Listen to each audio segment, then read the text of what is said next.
Previous వీడియోలో చెప్పాను కదా అదే కేదారేశ్వర స్వామి వ్రతం ఎలా చేసుకుంటారు ఇంట్లో అనేసి. ఇప్పుడు మా అమ్మ వాళ్ళ ఇంట్లో అయితే ఉన్నాము. సో మా అమ్మ వాళ్ళు ఇంట్లో చేసుకుంటున్నారనమాట ఆ వ్రతాన్ని.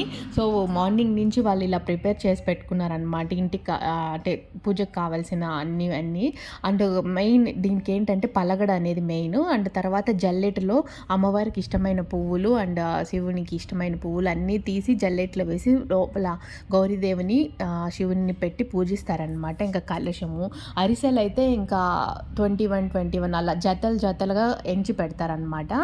ఒక జతకి అంటే ఇప్పుడు ఇంట్లో ఇద్దరు చేసుకుంటే వాళ్ళిద్దరు కలిపి 21 జత అలా అరిసెలు లేకపోతే ఒక్కలు ఆకులు అన్నీ అట్లా పెట్టాలన్నమాట.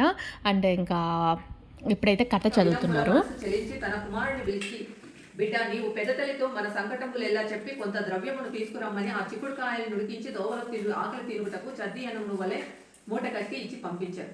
అంత ఆ బాలుడు మత్స్యదేశమును వచ్చి తన పెద్ద తల్లి ఇంకా పూజ అంతా అయిపోయిన తర్వాత ఇలా అమ్మవారికి హారతి లాగా అంటే మంగళం పాడేసి అమ్మవారికి దిష్టి తీసేస్తారనమాట. ఇలా మార్కెట్లో కేదారేశ్వర స్వామి బుక్స్ జరుగుతాయి, మనం తీసుకొని ఇలా మనం ఇంట్లోనే చదువుకోవచ్చు అనమాట.